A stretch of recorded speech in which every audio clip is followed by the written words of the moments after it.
श्री क्षेत्र भडकंबे येथील श्री शिवशंभू चॅरिटेबल फाउंडेशनचे मठाधिपती श्री सोपाननाथ महाराज यांना धार्मिक, आध्यात्मिक आणि सामाजिक क्षेत्रातील उल्लेखनीय कार्याची दखल घेत श्री श्री 1008 महामंडलेश्वर ही मानाची पदवी प्रदान करण्यात आली आहे।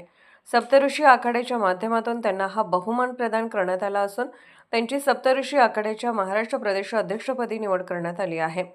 तसेच आगामी नाशिक कुंभमेळ्याच्या प्रभारी पदाची महत्त्वपूर्ण जबाबदारी देखील त्यांच्यावर सोपवण्यात आली आहे। राष्ट्रीय सप्तऋषी आखाड्याचे राष्ट्रीय अध्यक्ष तथा सप्तऋषी पीठाधीश्वर सद्गुरू श्री सच्चिदानंद बाल प्रभुजी महाराज यांच्या शुभ हस्ते श्री सोपाननाथ महाराज यांना श्री श्री 1008 महामंडलेश्वर पदवी प्रदान करण्यात आली। या प्रसंगी संत, महत, साधू, महात्मे तसेच धार्मिक क्षेत्रातील मान्यवरांची उपस्थिती होते।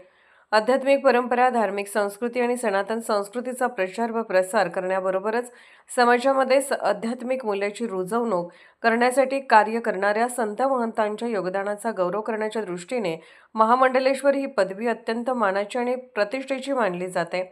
श्री सोपाननाथ महाराज यांनी धार्मिक, आध्यात्मिक तसेच सामाजिक क्षेत्रात केलेल्या कार्याची दखल घेऊन त्यांना हा बहुमान देण्यात आल्याचे सप्तऋषी पीठाधीश्वर सद्गुरू श्री सच्चिदानंद बाल प्रभुजी महाराज यांनी यावेळी सांगितले। श्री सोपाननाथ महाराज यांना महामंडलेश्वर पदवी प्राप्त झाल्याचे वृत्त श्री क्षेत्र भडकंबे येथे पोहोचताच भक्तांमध्ये उत्साहाचे वातावरण निर्माण झाले। या ऐतिहासिक आणि आनंददायी प्रसंगानिमित्त श्री क्षेत्र भडकंबे येथे त्यांचे भव्य दिव्य रथातून मिरवणुकीने स्वागत करण्यात आले। ढोल ताशांचा गजर, जयघोष आणि भक्तिमय वातावरणात काढण्यात आलेल्या या मिरवणुकीत भाविक व ग्रामस्थ मोठ्या संख्येने सहभागी झाले। या मिरवणुकीदरम्यान संत महंतांचे आशीर्वाद आणि भक्तांच्या शुभेच्छांनी श्री क्षेत्र भडकंबे परिसर भक्तिमय झाला होता। श्री सोपाननाथ महाराज यांच्या या सन्मानामुळे श्री क्षेत्र भडकंबेच्या धार्मिक आणि आध्यात्मिक परंपरेत आणखी एक मानाचा तुरा खोवला गेल्याची भावना उपस्थित भाविकांनी व्यक्त केली। या विशेष सोहळ्याप्रसंगी दादानाथ महाराज, भाग्योदय महाराज, सुळेकर महाराज, आदिनाथ महाराज, श्री श्री 108 महत, श्री गोरखनाथ महाराज आणि श्री अर्जुन महाराज यांची विशेष उपस्थिती लाभली। श्री सोपाननाथ महाराज यांची सप्तऋषी आखाड्याच्या महाराष्ट्र प्रदेश अध्यक्षपदी झालेली निवड आणि नाशिक कुंभमेळ्याच्या प्रभारी पदाची मिळालेली जबाबदारी ही त्यांच्या कार्याला मिळालेली मोठी पावती मानली जात आहे। आगामी काळात सनातन धर्म, आध्यात्मिक परंपरा आणि धार्मिक संस्कृतीच्या संवर्धनासाठी त्यांच्या नेतृत्वाखाली महाराष्ट्रात व्यापक कार्य उभे राहण्याची अपेक्षा भक्तांकडून व्यक्त होत आहे। श्री श्री 1008 महामंडलेश्वर पदवी आणि मिळालेल्या नवीन जबाबदाऱ्यांबद्दल श्री क्षेत्र भडकंबे तसेच परिसरातील भाविक, ग्रामस्थ आणि विविध धार्मिक संस्थांच्या वतीने श्री सोपाननाथ महाराज यांच्यावर शुभेच्छांचा वर्षाव करण्यात आला। पत्रकार राजेंद्र शिंदे। जय हरी आदेश। शिवशंभू मठ भडकंबे शिवशंभू चॅरिटेबल फाउंडेशनच्या माध्यमातून प्रत्येक श्रावण सोमवारी आपण सकाळी रुद्राभिषेक घेतो, त्यानंतर संध्याकाळी आपली महाआरती असते, 7 वाजता भजनाचा कार्यक्रम चालू होतो, 8 वाजता महाप्रसाद असतं।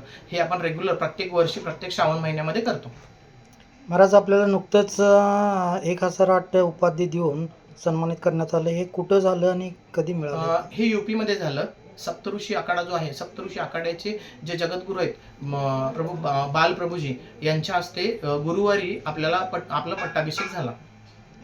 या संस्थेच्या माध्यमातून पुढं काय उद्देश असणार आहे आपल्या लोकांच्या हितासाठी? या संस्थेच्या माध्यमातून आपण बरेच कामं करतोय। त्याच्यामध्ये आपला मेन विषय जो आहे तो आपला भक्त निवास, अन्नछत्र, त्यानंतर आपण ॲम्ब्युलन्स घेतोय, त्यानंतर इथं ज्या काही सामाजिक किंवा आध्यात्मिक ज्या काही गोष्टी आपल्या ज्या रेग्युलर तर आपले प्रोग्राम चालूच असतात की ज्याच्यामध्ये सामाजिक कार्य जे काही गोष्टी म्हणजे ब्लड कॅम्प असेल, रक्तदान शिबिर असेल, अशा छोट्या मोठ्या गोष्टी आपल्या रेग्युलर चालू असतात। आपले महाकुंभ मेळ्याच्या मध्ये सुद्धा निवड झालेली आहे, काय आता सप्तऋषी आखाड्याकडून आपल्याला महाकुंभचं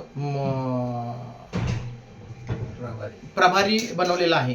त्यामुळे या नाशिकच्या कुंभमेळ्यामध्ये सगळ्यात महत्त्वाची गोष्ट काय आहे की कुंभमेळा म्हटलं की प्रॉब्लेम काय येतोय की तिथं आपल्या सर्वसामान्य माणसाला जायची अडचण येते, पण आपल्यालाच प्रभारी पद मिळाल्यामुळे आपल्या भागातल्या लोकांना तिथं डायरेक्ट येता येईल आतमध्ये।